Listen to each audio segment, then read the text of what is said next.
So hi, I'm Rishudit and today we will talk about a very popular research topic. So I have basically uploaded this one playlist which is complete research in minutes, wherein I have uploaded many videos जो कि बहुत ही short and crisp हैं. तो research के basically मैंने सभी single topics उठाए हैं और उन पर बहुत छोटी छोटी videos डाली हैं 2-3 मिनट की, जो कि very easy to understand and quick to go through हैं. तो आप फटाफट से जाइए और इस playlist को चेकआउट कीजिए, एक ही दिन में पूरा रिसर्च कंप्लीट हो जाएगा. सो फटाफट से आज की वीडियो स्टार्ट करते हैं.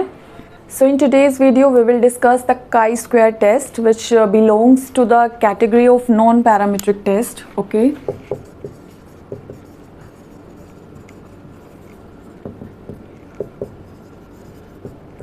इससे पहले मैं पैरामीट्रिक टेस्ट जो भी आपके T test, F test, G test, ANOVA ये सब हैं, उन सब पर भी सेपरेट वीडियोस इसी सीरीज़ में अपलोड कर चुकी हूँ.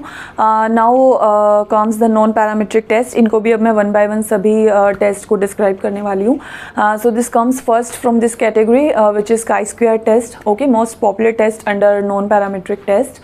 तो chi-square बेसिकली आपका कार्ल पियर्सन ने दिया था 1990 में. ओके, ये चीज़ आपको याद रखनी है, शॉर्ट्स में भी पूछ ली जाती है, शॉर्ट क्वेश्चंस में. नेक्स्ट इज तो यहाँ पर हम करते क्या हैं बेसिकली. अब देखिए, हाइपोथेसिस टेस्टिंग की जब भी हम बात करते हैं, हम कोई भी टेस्ट अप्लाई कर रहे होते हैं, तो हम करते क्या हैं कि अपनी सैम्पल स्टैटिस्टिक्स को एंड पॉपुलेशन पैरामीटर, इन दो चीज़ों को, इन दोनों की सिमिलैरिटी को चेक करते हैं कि इन दोनों में कितनी क्लोजनेस है. ठीक है, उन दोनों में कितना अच्छा फिट है. तो वो चीज़ चेक करने के लिए डिफरेंट वेज आपके पास अवेलेबल हैं. तो उन्हीं में से एक तरीका ये भी है कि हम क्या कर सकते हैं, एक्सपेक्टेड एंड ऑब्जर्व फ्रीक्वेंसीज को कंपेयर कर सकते हैं. Now what are your expected frequencies. Expected frequencies है कि जो आपकी प्रोबेबल वैल्यूज़ हैं, ठीक है, जो स्टैटिस्टिक्स के थ्रू आपने कैलकुलेट की हैं वो वैल्यूज़ हैं, जबकि ऑब्जर्व वैल्यूज़ आपकी रियल वैल्यूज़ हैं, मेजर्ड वैल्यूज़ हैं. ठीक है, पॉपुलेशन की वैल्यूज़ हैं. तो बेसिकली आप यहाँ पर भी क्या कर रहे हो, सैम्पल एंड पॉपुलेशन के फिट को कंपेयर कर रहे हो. ठीक है, तो जब हम एक्सपेक्टेड एंड ऑब्जर्व फ्रीक्वेंसीज को कंपेयर करेंगे, so using this formula we will get the value of chi-square. Okay, this will be your value of chi-square. Formula will be observe minus expected whole square divided by expected frequencies.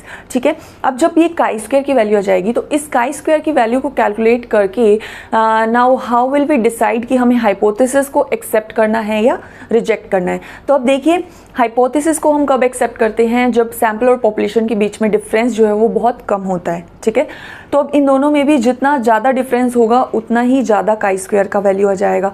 ज़्यादा chi-square की value का मतलब क्या है कि हमें hypothesis को क्या करना पड़ेगा, रिजेक्ट. ठीक है, अब आप कहेंगे कि हमें कैसे पता लगेगा कि किस एक्सटेंट तक वो chi-square की वैल्यू एक्सेप्टेबल है और किस पॉइंट के बाद वो वैल्यू इतनी ज़्यादा हो जाएगी कि हमें हाइपोथेसिस को रिजेक्ट करना पड़े. तो उसके लिए we have got to use the critical value, the table value. ठीक है, जो टेबल वैल्यूज़ आपको गिवन होती हैं वो आपको जाकर के चेक करनी है उसी डिग्री ऑफ फ्रीडम पर. तो जो आपकी क्रिटिकल वैल्यू है, अगर आपकी इससे भी ज़्यादा है chi-square की वैल्यू, अगर यहाँ तक है तो ठीक है, okay, you may accept the hypothesis. But अगर इससे भी ज़्यादा की chi-square वैल्यू आ रही है, इतना ज़्यादा डिफरेंस है ऑब्जर्व्ड एंड एक्सपेक्टेड फ्रीक्वेंसीज में, तो आपको हाइपोथेसिस को यहाँ पर क्या करना होगा, रिजेक्ट करना होगा. ओके, ये आपको याद रखना है. नेक्स्ट अगर कैरेक्टरिस्टिक्स की अगर मैं बात करूँ तो फ्रीक्वेंसीज जो हैं वो आपकी एटलीस्ट 50 होनी चाहिए. तो आप ये भी बोल सकते हैं कि यहाँ पर एक लार्जर सैम्पल साइज होता है आपका जिस पर कि chi-square टेस्ट को अप्लाई किया जाता है. ठीक है, तो इसके लिए आपको क्या याद रखना है कि at least 50 frequencies, at least 50 values, data sets की वैल्यूज़ जो हैं वो आपकी होनी चाहिए स्टडी के अंदर. ठीक है, नेक्स्ट कैरेक्टरिस्टिक्स क्या जाती है कि नॉर्मल डिस्ट्रीब्यूशन नहीं होता है, यहाँ पर स्क्यूड डिस्ट्रीब्यूशन होता है. तो ये आपको पहले ही पता चल गया होगा कि क्योंकि ये नॉन पैरामीट्रिक टेस्ट की कैटेगरी से बिलोंग करता है, तो ऑब्वियसली यहाँ पर डेटा जो है वो आपका नॉर्मली डिस्ट्रीब्यूटेड नहीं होगा, स्क्यूड होने के ज़्यादा चांसेस हैं. Next characteristic is it is also known as the goodness of fit. Okay, goodness of fit क्यों कहा जाता है, क्योंकि हम वही फिट चेक कर रहे हैं, एक कितनी प्रॉक्सिमिटी, कितना क्लोज है आपकी ऑब्जर्व्ड एंड एक्सपेक्टेड फ्रीक्वेंसीज, तो उनके बीच की एक अच्छा फिट है या नहीं वो चेक करें, इसीलिए इसको क्या कहा गया है, goodness of fit.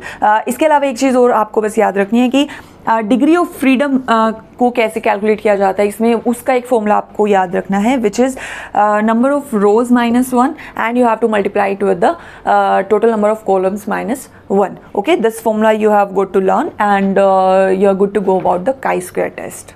So that's all for today. Thank you for watching, and if you found this video informative, please like, share and subscribe, and comment down if you have any other topic from research जिस पर कि आप चाहते हैं कि मैं video बनाऊं, and see you in the next video. Bye bye.